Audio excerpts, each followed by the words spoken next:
Em primeiro lugar, quanto ao despedimento por extinção do posto de trabalho. As alterações introduzidas são essencialmente duas. Por um lado, desapareceu um critério muito tradicional que havia neste despedimento, que era quando houvesse vários postos de trabalho a extinguir, o empresário não podia extinguir o que quisesse, tinha que extinguir segundo determinados critérios. Estes critérios eram critérios que tinham a ver com a antiguidade do trabalhador, dentro daquela ideia inglesa, last in, first out.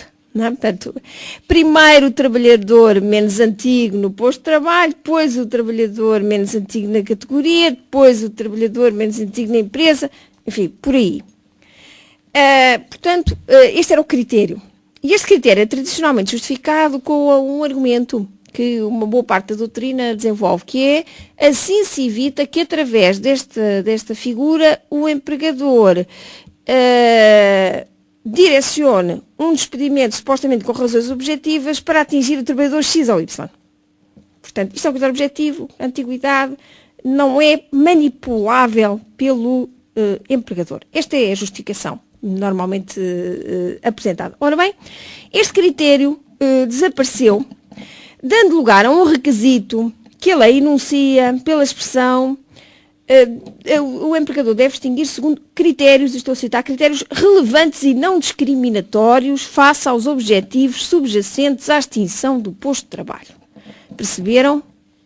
Eu também tenho dificuldades, não é? Perceber, não é? Ou seja,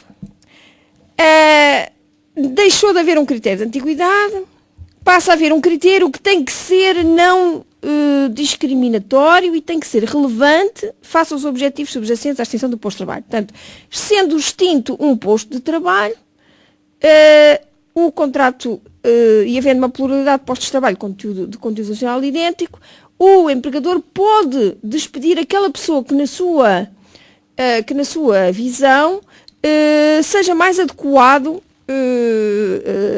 despedir, tendo em conta os objetivos pelos quais extinguiu o posto de trabalho. Um pouco revezado, não é? Mas devo dizer que aqui, isto é o que está escrito no memorando e foi passado quase ipsis verbis para a nossa lei. Eu diria quanto mais vago melhor, não é? Neste caso aqui, quanto mais vago melhor. E mais, a lei considera que o contrato é praticamente impossível quando o empregador demonstre ter observado esses critérios. Portanto, temos aqui o empregador terá que fazer a prova de que, de facto, utilizou esses critérios. Esta é a primeira alteração. Segunda alteração. No despedimento por extinção do posto de trabalho, como aliás no despedimento por inadaptação, havia um requisito que era não dispor o empregador de outro posto de trabalho compatível com as aptidões do trabalhador. Portanto, se houvesse um posto de trabalho compatível com as aptidões do trabalhador e que o trabalhador aceitasse, em vez de ser proferido o despedimento, o trabalhador deveria ser encaminhado para esse outro posto de trabalho. A isto chamam os alemães de despedimento alternativo, Änderungskundigung. E também existia na nossa lei, existia tanto para o despedimento por extinção do posto de trabalho como para o despedimento por inadaptação. Ora bem, este critério desapareceu. E desapareceu com base num argumento que tem, por uma certa razão de ser, é que o empregador não conseguia provar em tribunal que não tinha um posto de trabalho alternativo. É uma prova muito difícil porque é uma prova negativa. Porque ele, de facto, o posto de trabalho alternativo tem sempre. Ou ele oferecia ao trabalhador, e o trabalhador não aceitava e ele ficava todo contente, estava cumprido, ou então ele não conseguia provar, porque é uma prova negativa, que esse que não tinha um posto de trabalho alternativo. E, portanto, o despedimento sobrava por falta desse requisito. E, portanto, pragmaticamente, o memorando de entendimento disse, vamos tirar este critério. Ora bem, que dizer é o que hoje temos, artigos 368 a 369 do Código. Ora bem, o que dizer? Eu devo dizer, quanto à questão do critério da antiguidade, que nunca gostei nada do critério da antiguidade. Mas eu, como sou um espírito independente, posso dar-me ao luxo de dizer que gosto ou não. E nunca gostei porque, na base deste despedimento, está uma decisão de gestão. O empregador despede o trabalhador na sequência de extinguir um posto de trabalho. A decisão de extinguir um posto de trabalho é uma decisão de gestão. Tem a ver com o negócio do empregador. Ora, tendo na sua base uma decisão de gestão, um fundamento de gestão, e havendo vários postos de trabalho com o mesmo conteúdo funcional, a escolha daquilo que deve ser extinto deve também ser feita por critérios de gestão.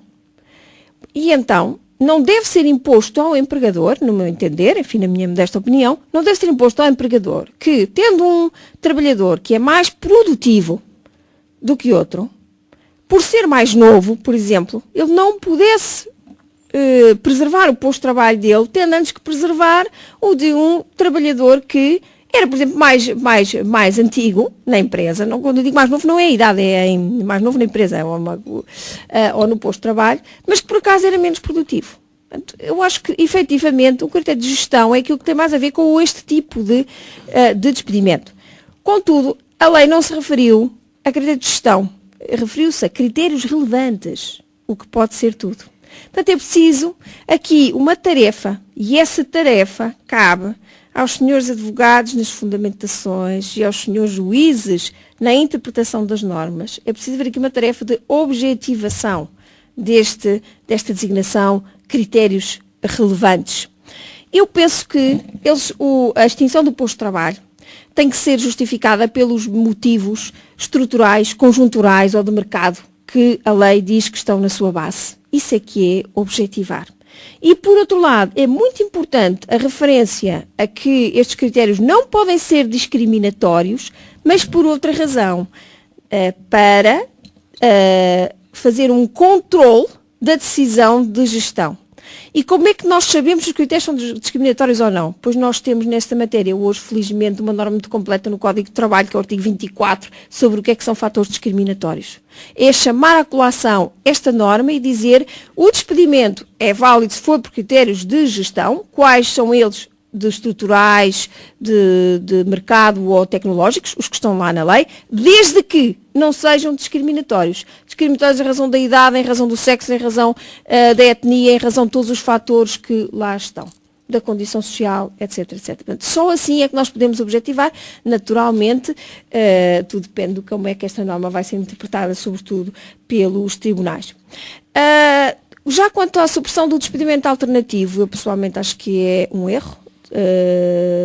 Se houver a possibilidade de integrar aquele trabalhador noutra função, essa possibilidade devia ser acautelada.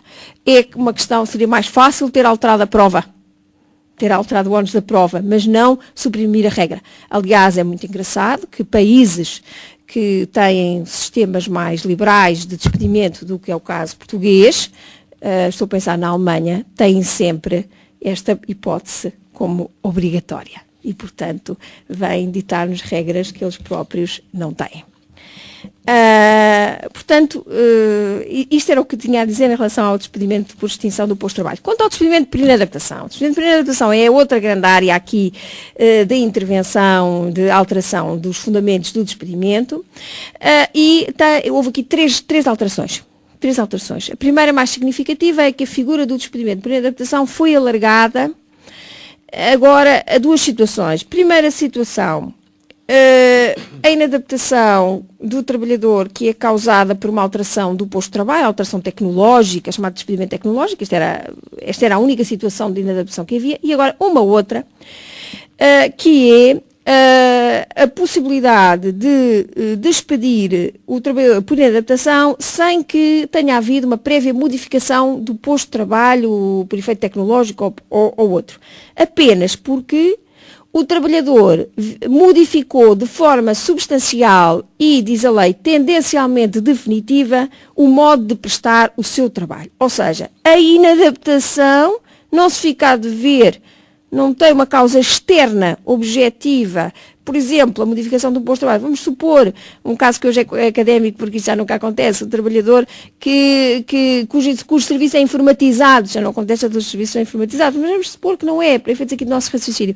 O serviço é informatizado e o trabalhador não consegue trabalhar com computadores. Este caso é um caso de despedimento típico por inadaptação, que é precedido de uma modificação do posto de trabalho. O posto de trabalho foi modificado, o trabalhador recebeu formação e não conseguiu adaptar-se.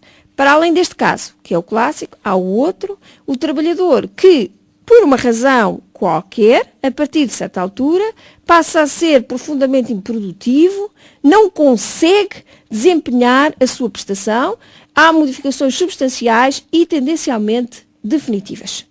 Isto aqui já tem a ver com o trabalhador, mas não tem a ver com a sua culpa, não é um ato, não é um facto culposo.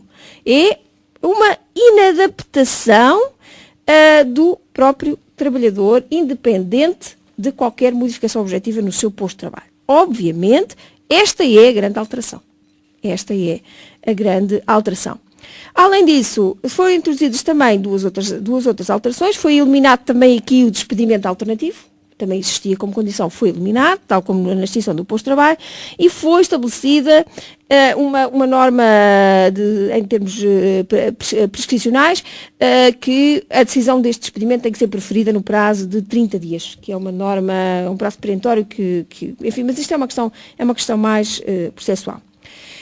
Vou-me concentrar sobretudo na primeira alteração, a grande alteração, portanto, nova modalidade de despedimento por inadaptação. Eu, no meu espírito livre, devo dizer que concordo com ela. Tenho que o dizer. E concordo com ela por uma razão pragmática e por uma razão substancial. A razão pragmática é que toda a gente sabe que até agora a figura do despedimento por inadaptação é letra morta. Não conheço nenhum caso em que tenha sido proferido despedimento por inadaptação. Estou aqui, colegas advogados, poderão corrigir-me se eu estiver enganada, mas eu nunca ouvi dizer que alguém foi despedido por inadaptação. Nunca vi nenhuma decisão, nenhum acórdão, nenhuma decisão judicial sobre despedimento por inadaptação. Só de vez em quando vejo uma a dizer isto não é despedimento por inadaptação. Portanto, quer dizer, não há. Eu faço, quando faço as novas edições lá dos meus livros, faço uma revista com cuidado, não consigo encontrar. Portanto, de nada serve ter uma figura que não é utilizada. Esta é uma razão pragmática para se mexer nela. Ou então para se deitar para o lixo. Mas para se fazer qualquer coisa. Por outro lado, também concordo por uma razão substancial.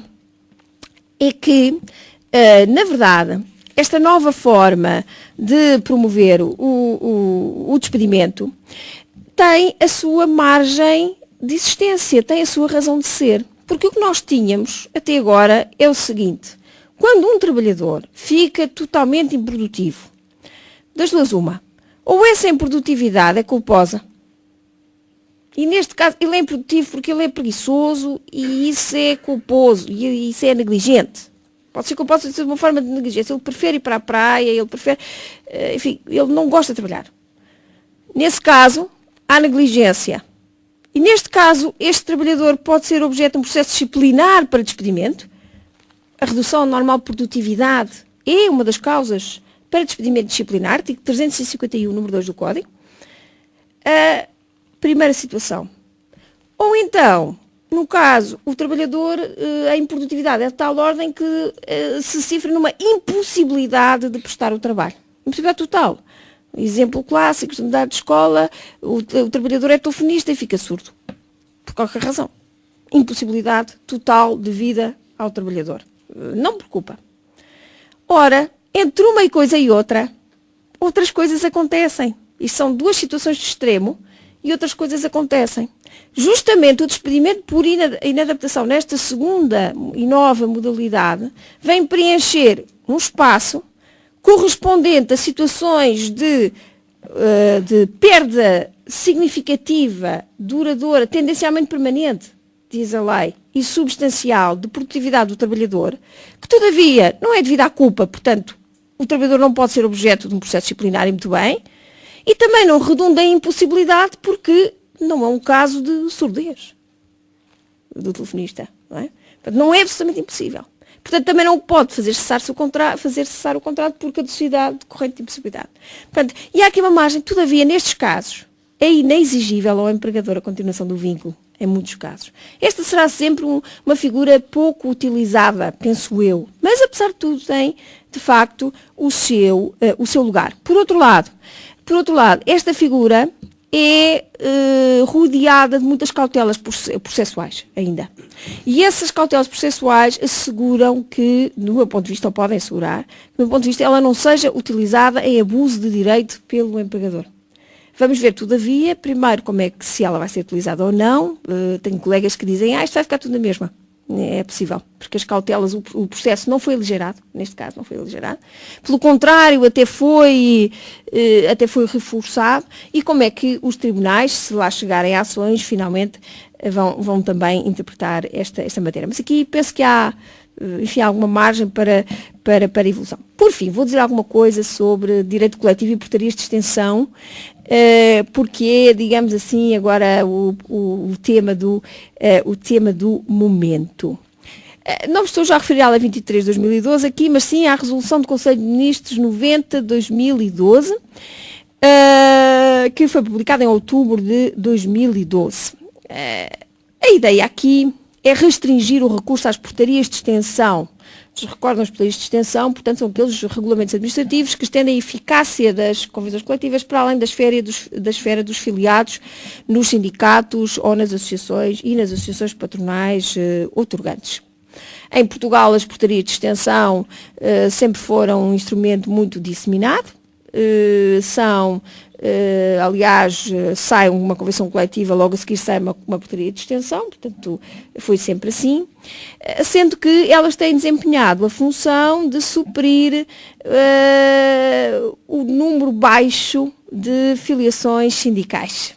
E patronais também, nas associações patronais, embora haja menos sindicalização, do que seja mais do lado dos trabalhadores do que do lado dos empregadores.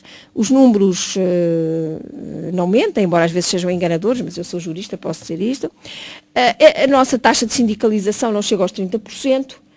A taxa de cobertura das convenções coletivas anda próximo dos 90%. O que quer dizer que 60% destes trabalhadores estão a ser abrangidos por uma convenção coletiva porque houve uma portaria de extensão e não porque são filiados nas associações sindicais que outorgaram a convenção. Ora bem, esta prática tem sido uma prática pacífica ao longo dos anos. Alguns autores contestaram, eu contestei esta prática há mais de 10 anos quando escrevi a minha tese de doutoramento. Mas na altura era mais ou menos um grito no deserto, acho que hoje ainda é um bocadinho um grito no deserto. Bem, seja como for, o memorando de entendimento estabeleceu uma medida de restrição à emissão de portarias de extensão, dizendo que essa emissão devia passar a ser condicionada por critérios de representatividade, que mais tarde, numa das revisões do memorando, vieram a ser definidos quantitativamente. Na primeira versão não estavam, mas depois vieram a ser 50%. Portanto, a Convenção Estender já devia abranger 50% dos trabalhadores naquele universo. Que ponderassem esses critérios os efeitos da portaria de extensão do ponto de vista da competitividade e tal. Ora bem, durante algum tempo não se fez nada, mas não se fez nada legalmente, já vamos ver que se fez alguma coisa na prática. Mas foi então aprovada uma resolução que, no fundo, vai alterar, não altera diretamente, mas é uma resolução de interpretação do artigo do Código sobre Portaria de Extensão, que é o artigo 514. Este artigo exige a ponderação das circunstâncias sociais e económicas justificativas da extensão da convenção coletiva. E esta resolução o que vem fazer é fornecer critérios para essa ponderação, digamos assim. Portanto, está no âmbito deste artigo, embora, na verdade, esta resolução acabe por reconfigurar a natureza da portaria de extensão. E, portanto, uma dúvida que eu tenho, mas é uma dúvida que só posso ter aqui baixinho, é até se a resolução será a forma adequada para isto. Mas, enfim, esta digo só baixinho, mesmo que esteja a ser gravado. Enfim, bem. Há aqui alguns problemas procedimentais. Interessa-nos mais agora os aspectos substanciais. E nesta matéria a resolução veio alterar em 4 pontos essenciais. Primeiro, quanto à origem das portarias de extensão. A portaria de extensão passou a ter que ter na sua base o requerimento de pelo menos uma associação sindical e uma associação patronal ou um empregador outorgantes da convenção coletiva a estender. Ou seja, a portaria de extensão, que até agora era da iniciativa do governo passou a ter que ser da iniciativa das partes. Pronto, isto é obviamente uma alteração de fisionomia. Por outro lado, o que acontecia até agora é que a extensão era da iniciativa do governo e as associações podiam se opor. As associações sindicais podiam se opor. Agora, continuam a poder se opor numa fase mais adiantada, mas a opor-se ao requerimento de outras associações sindicais, patronais, que tenham feito o dito requerimento. Enfim, apesar de tudo, esta alteração é compatível com o artigo 514, porque o artigo 514 do Código de Trabalho apenas dizia o Estado pode estender, não diz como é que pode estender e a requerimento de quem é que pode estender. Portanto, na verdade é compatível. Simplesmente isto significa uma autolimitação dos poderes do Estado para a emissão de portarias de extensão. Portanto, o Estado voluntariamente limita o seu poder para emitir a portaria de extensão. Eu devo dizer que concordo inteiramente com esta autolimitação, porque a prática anterior saldou-se numa publicação totalmente indiscriminada, sem ponderar circunstância social nenhuma relativamente à emissão de portarias de extensão. Quando, na verdade, num sistema em que a contratação coletiva é o primado, a portaria, o instrumento administrativo deve ser residual e nunca foi residual em Portugal. Segunda alteração tem a ver com a representatividade. A representatividade. Na verdade, pela primeira vez, até agora, toda e qualquer convenção coletiva podia ser estendida. E, na verdade, era. Porque sempre haveria algum trabalhador que viesse a ser abrangido por aqui, por ali. A partir de agora, nós temos duas situações de extensão. A chamada extensão interna, mas que não é a mesma extensão interna que tínhamos antes, extensão interna, que tem a ver com a extensão no âmbito daquela empresa. A extensão no âmbito daquela empresa é a possibilidade de se estender sempre a requerimento da associação sindical e patronal. Não? Isto é o ponto de partida. Então, por esse requerimento, no âmbito dessa empresa, a portaria pode ser estendida aos trabalhadores não sindicalizados dessa empresa. Portanto, aqui pela primeira vez, a resolução toma posição sobre a querela que existia na doutrina de saber se as portarias podiam estender-se também a trabalhadores filiados noutro sindicato. Pronto. E agora diz não, só os trabalhadores não sindicalizados. Em todo caso, é uma grande fatia, porque a maioria dos nossos trabalhadores são não sindicalizados.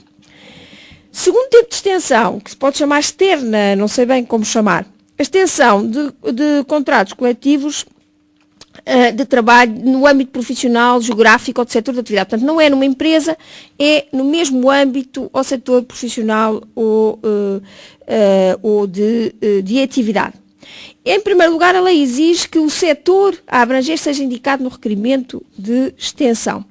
Mas, neste caso, a lei estabelece requisitos de representatividade, dizendo que a convenção já deve abranger, pelo lado da parte empregadora, 50% dos trabalhadores do setor de atividade profissional e geográfico a atingir, exceto no caso das grandes empresas, porque aí se verifica à partida esse requisito. Ou seja, pela primeira vez, há uma exigência de representatividade. Se não abranger esses 50%, não pode ser objeto de extensão.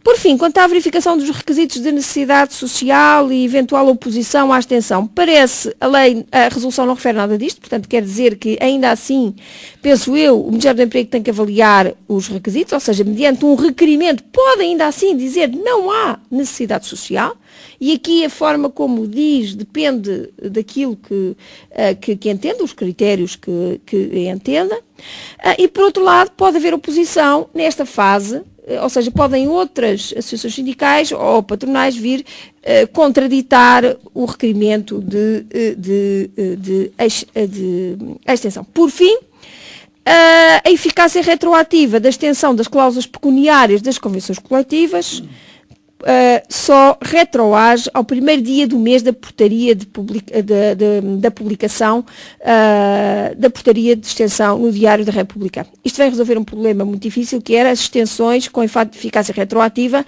publicadas meses e meses depois das convenções coletivas. Significava que os empregadores tinham que ter reservas de caixa para retroativamente fazerem aplicar aqueles efeitos. Devo dizer que esta medida, que me pareceria a mim cristalina, tendo em conta o primado da autonomia coletiva, tem merecido, enfim, a crítica de todos os parceiros sociais, que alegam que um grande número de trabalhadores que era abrangido por regulamentação coletiva via portaria de extensão deixou de o ser. Na verdade, os números são muito claros a este respeito. O número de trabalhadores abrangidos por convenções coletivas desceu 10 vezes. E desceu 10 vezes porque, embora a resolução só seja de outubro de 2012, desde maio de 2011, ou seja, desde a data do memorando, que o Governo já não publicava portarias de extensão. Publicou umas tantas no fim de 2011 e depois publicou agora umas tantas, meia dúzia, em 2012. Portanto, desceu abruptamente. E, portanto, daí que os parceiros sociais se interrogam. Só que eu devo dizer que, pragmaticamente, nós temos que optar entre um sistema de alta cobertura, alta taxa de cobertura, como disse, antes andava próximo dos 90%, mas de certa maneira artificial, porque essa cobertura não é feita a partir da opção sindical de cada trabalhador, mas através de um instrumento administrativo, a extensão, ou um sistema verdadeiramente representativo, que por exigir que os trabalhadores sejam membros dos sindicatos e os empregadores membros das associações de empregadores, obriga a uma negociação coletiva mais dinâmica e, portanto, por isso mesmo, porventura, mais rica. Penso que neste momento estamos um bocadinho como Moisés na travessia do deserto, veremos se chegamos lá à terra prometida ou não. Mas sem o deserto é que não chegávamos, com certeza. Veremos. Vou terminar, porque de certeza que já vos macei muito tempo, para salientar apenas 2 pontos. Se olharmos para o memorando de entendimento agora em retrospectiva, e talvez eu devesse ter começado por aí, mas fui logo à lei nacional, o memorando previa nesta área 2 grandes objetivos. O primeiro objetivo era flexibilizar os regimes laborais e diminuir os custos do trabalho. O segundo objetivo era fomentar o emprego. Está lá, no memorando. Quanto ao primeiro objetivo, temos que reconhecer que ele foi já relativamente atingido. Hoje, os regimes laborais são mais flexíveis. Em alguns casos já eram, ficaram ainda mais, caso do tempo de trabalho. Noutros casos não eram, ficaram um bocadinho mais, espero eu, enfim, no despedimento por extinção do posto de trabalho e por inadaptação. Vamos ver o futuro dirá. E quanto aos custos, temos uma redução de custos. Essa redução verifica sobretudo ao nível do trabalho suplementar, mas também se verifica ao nível das compensações por cessação do contrato de trabalho. É uma redução bastante drástica, que no caso do trabalho suplementar até é de efeito imediato, no caso do regime dos despedimentos também é de efeito imediato, embora com salvaguarda dos direitos adquiridos, portanto não se vai sentir tão rapidamente. E era aqui que, de facto, o regime português tinha mais custos. É evidentemente que há outros custos complicados para o empregador, mas não no âmbito laboral estrito. Estou a pensar na contribuição, na TSU, estou a pensar que é elevado, estou a pensar noutras coisas, custos de contexto, etc. Mas, do ponto de vista da legislação laboral, basicamente eles estavam aqui. E as medidas aqui são claras e são pragmáticas e de efeito imediato, mesmo que diria eu, com algumas soluções tecnicamente talvez excessivamente drásticas, como a nulidade das cláusulas de convenções coletivas, a suspensão, aquelas coisas que a nós juristas nos põem um bocadinho, para a expressão, os cabelos em pé. O segundo objetivo de promoção da empregabilidade também está lá no memorando, curiosamente, obviamente não está com medidas concretas, está com objetivos e tal. O objetivo da promoção da empregabilidade está totalmente por conseguir. E para isso, de facto, todos os dias ficamos mal dispostos quando vemos a taxa de desemprego, não é? Portanto, não é preciso dizer mais nada. É ou não possível no domínio laboral fazer alguma coisa ainda para promover este segundo objetivo? É ou não possível? Estou a falar no domínio laboral. No domínio de outras políticas do emprego, já ouvi falar em várias coisas cujos resultados ainda não vi. os impulsos jovens, enfim, vários programas que o Ministério do Emprego está a lançar, mas ainda não vi resultados nenhuns, mas talvez porque tem pouco tempo. Agora, no domínio laboral, é não possível fazer alguma coisa? Eu penso que sim, que ainda é possível, nomeadamente promovendo, sem preconceitos, todos os modelos de contratação laboral, todos. O contrato a termo, o trabalho temporário, o trabalho intermitente. E promovendo, se calhar, até atribuindo condições financeiras, isenções de contribuições para a segurança social, o que seja. O que seja. É aqui que ainda falta mexer. Porque, efetivamente, nós corremos o risco de ter um sistema laboral que cada vez abrange menos pessoas, pela razão simples, cada vez há menos empregados. Não é? E um sistema que fique fechado em si mesmo, protegendo muito aqueles que estão empregados, também tem os seus dias contados, porque esses mesmo que não possam ser despedidos, a empresa vai ficar insolvente e, portanto, o contrato acaba. E, portanto, o resultado é o mesmo. Eu digo sempre aos meus colegas que mais acarinham os chamados direitos e garantias dos trabalhadores, que sim, mas quando se acarinha demais é para cada vez menos trabalhadores. E, portanto, temos que arranjar aqui um ponto de consenso. Também me parece que falta ainda fazer bastantes coisas no regime da contratação coletiva. Aqui sim, para o tornar mais dinâmico. A intervenção nas portarias de extensão é apenas o primeiro passo. Falta muito mais. Falta dinamizar ao nível da sucessão de instrumentos de regulamentação coletiva. Enfim, falta nessa matéria enfrentar bastantes dinossauros. Muito obrigada.